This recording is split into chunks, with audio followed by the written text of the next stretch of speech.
মাননীয় প্রধানমন্ত্রী জননেত্রী শেখ হাসিনাকে আমি ব্যক্তিগত পক্ষ থেকে ধন্যবাদ জানাই। বারবার ডিগবাজি দিয়ে রাজনীতিতে নিজের রং পাল্টানো ব্যক্তি মহিউদ্দিন মহারাজ।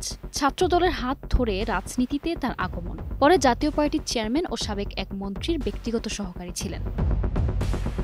একসময় কর্মকর্তা থেকে সরাসরি জাতীয় পার্টির রাজনীতিতে জড়িয়ে পড়েন। মন্ত্রীর সঙ্গে ভুল বোঝাবুঝির পর এক পর্যায়ে তিনি আওয়ামী লীগে যোগ দেন। এরপর তাকে আর পেছনে ফিরে তাকাতে হয়নি। দেখতে দেখতে হয়ে যান জেলা পরিষদ চেয়ারম্যান। যে মন্ত্রীর ব্যক্তিগত সহকারী ছিলেন তাকেই হারিয়ে সংসদ সদস্য হন ২০২৪ সালে। তার ঠিকাদারি প্রতিষ্ঠানও ছিল। বাইরে ছিলেন জনপ্রতিনিধি আর ভেতরে ঠিকাদার। পিরোজপুর জেলা আওয়ামী লীগের যুগ্ম সম্পাদক তিনি। তার ভাই মিরাজুল ইসলাম ভান্ডারিয়া উপজেলা পরিষদের চেয়ারম্যান ছিলেন।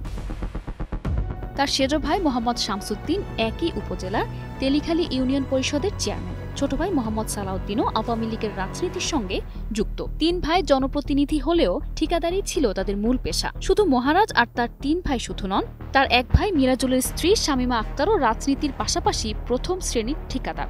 এই ঠিকাদার পরিবারের পেটেই গেছে স্থানীয় সরকার প্রকৌশলী অধিদপ্তর এলজিইডির অধীনে ১২৮ সেতু নির্মাণের প্রায় ২৩৬ কোটি টাকা। কিন্তু সেই সেতুগুলো কাগজেই আছে, বাস্তবে যার ছিটে ফোটাও নেই।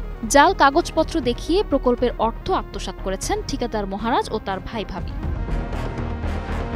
তাদের পারিবারিক ৬টি প্রতিষ্ঠানের নামে ১২৮টি সেতুর কার্যাদেশ দেওয়া হয়েছে। এই ঠিকাদার পরিবারের সংশ্লিষ্ট ঠিকাদাররা আওয়ামী লীগের দাপট দেখিয়ে ১২৮টি সেতু নির্মাণ না করেই পুরো অর্থ তুলে নিয়েছেন। এলজিইডির সংশ্লিষ্ট পিরোজপুর সদর, ভান্ডারিয়া ও নেসারাবাদ উপজেলা প্রকৌশলীর নামে ভুয়া বিল প্রস্তুত করে জেলা হিসাবরক্ষণ অফিস থেকে অর্থ তুলে নিয়েছেন। এই ঘটনায় গত ১৫ এপ্রিল মহারাজ পরিবারের মহারাজ সহ ৫ জন ঠিকাদার ও স্থানীয় সরকার প্রকৌশল বিভাগ এবং হিসাবরক্ষণ অফিসের ২৩ জনের বিরুদ্ধে দুর্নীতি দমন কমিশন মামলা করেছে। তার মধ্যে ৫ আসামিকে গ্রেপ্তার করা হয়েছে। এর মধ্যে মহারাজ পরিবারের অভিযুক্ত ৫ জন সহ ১৮ আসামি পলাতক রয়েছে।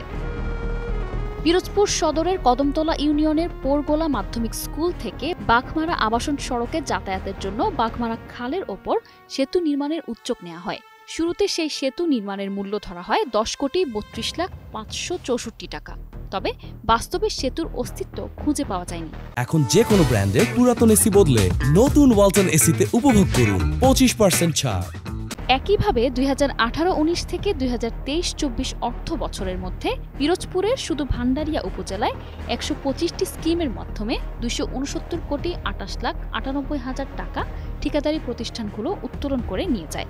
স্থানীয় এলজিইডি অফিসের নির্বাহী প্রকৌশলীর দপ্তরে এ সংক্রান্ত কাগজপত্র রক্ষিত ছিল না। এক্ষেত্রে ভুয়া কাগজপত্র তৈরি করে হিসাবরক্ষণ অফিস থেকে অর্থ তুলে নেয়ার কাজটি করা হয়। শুধু কি অর্থ আত্মসাৎ? এই মিরাজ মহারাজের পরিবারের দাপটে তটস্থ থাকতেন সাংবাদিকরাও। কোনো নিউজ তাদের বিপক্ষে গেলে তাকে তুলে নেয়া কিংবা মেরে ফেলার হুমকিও দেয়া হতো। এর পেছনেও কিছু দালাল সাংবাদিকও থাকতেন যারা তার টাকায় বিদেশে ভ্রমণ, এমনকি ঢাকায় গাড়ি বাড়ি করেছেন বলেও অভিযোগ রয়েছে। আওয়ামী লীগ সরকার পতনের পর থেকেই মহারাজ পরিবারের সদস্যরা আত্মগোপনে আছেন। তাদের সঙ্গে যোগাযোগ করা সম্ভব হয়নি।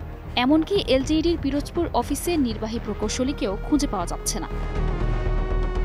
নিশা আলম, নিউজ ডেস্ক, ২১ টেলিভিশন।